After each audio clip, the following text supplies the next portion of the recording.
Hello, no poetry today. I'm going to talk a little bit about bad actors.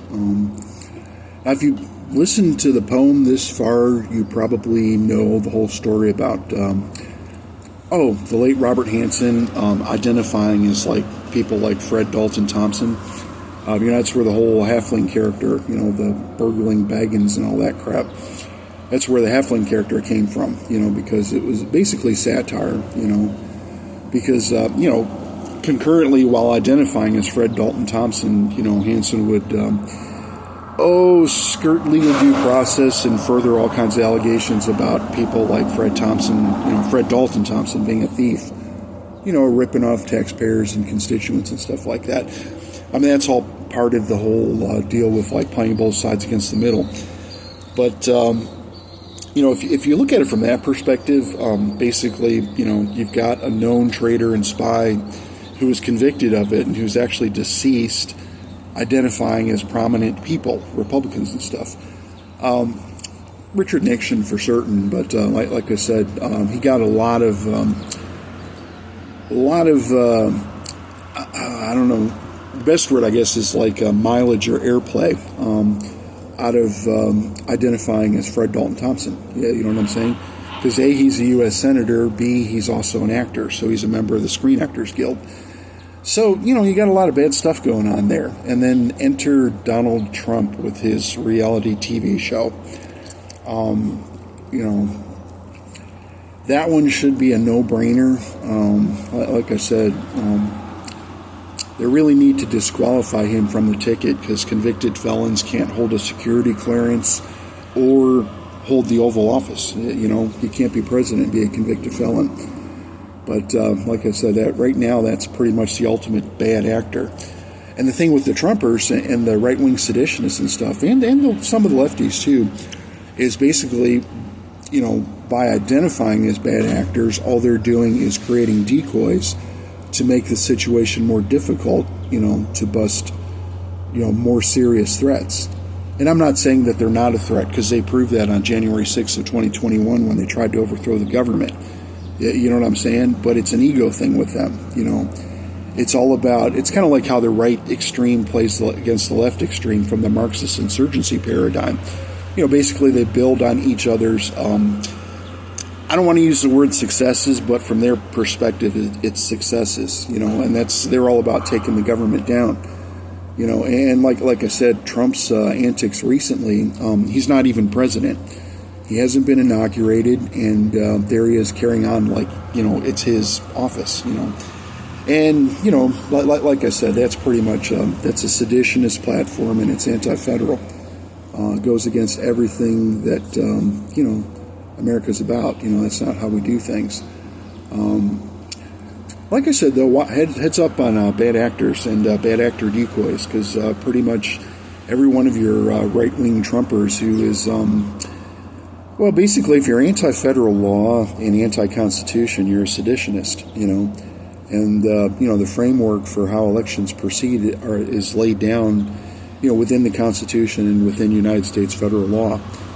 So, it's bad news for those people. They are innocent until proven guilty, but they're also, the problem is they're being bad actor decoys. Yeah, you know what I'm saying? That's how... that's how things came to a head in 2020. You know what I'm saying? You had a lot of obstruction there.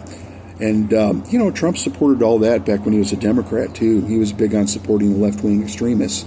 So here they are, with the hardcores. They claim to be anti-Trump, but they're still enjoying his support from when he was still a Democrat and supporting extremism.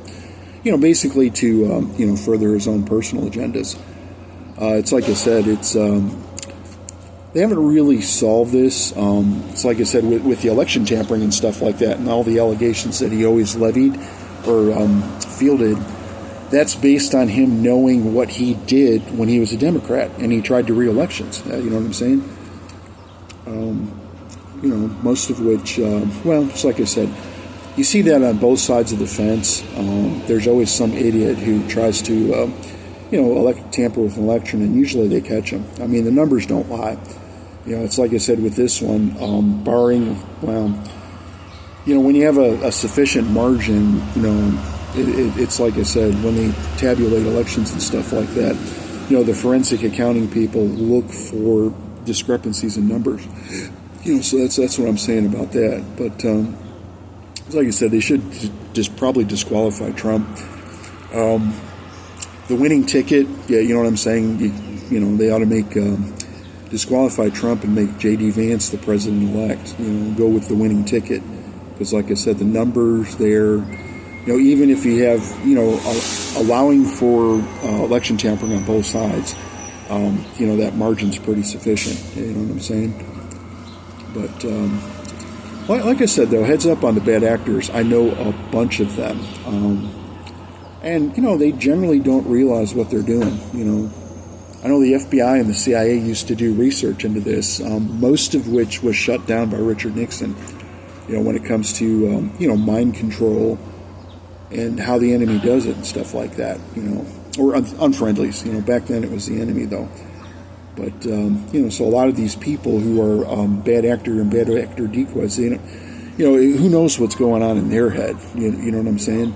Back when the KGB was running the show, they were really good about programming people, you know, because they, you know, really know how to get into people's heads and get them to do what they want to.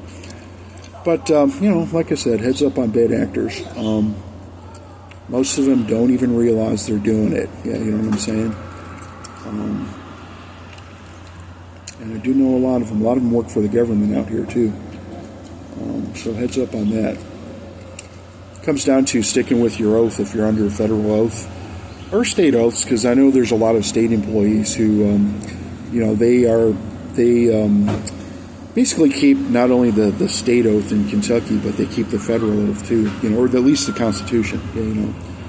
And then, like I said, that's one thing that all educators probably should have to swear in America is a federal oath to uphold the Constitution.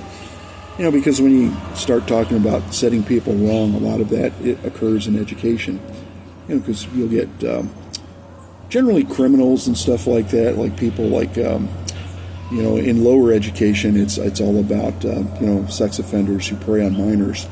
You know, because you know, there's bad political trends there that they all generally tend to maintain. But and you know, like I said, with Trump being an alleged sex offender, whether he can be busted or not, he's going to share all those political issues too. And you know, just heads up on bad actors.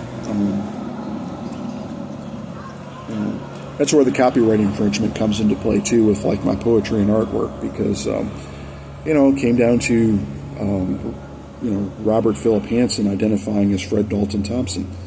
You know, so it's like by creating the halfling character, it's like, yeah, we're going to play along with this because you know, at least until the FBI can bust him. But that's what that's all about. And like I said, that's all satire. You know what I'm saying? But love y'all. Have a good day. Working on this picture. Like I said, I'm going to do what I can to get some work done on book 9. I'm not going to tell you where it's going, but you know, it should be pretty cool. But have a good day, though.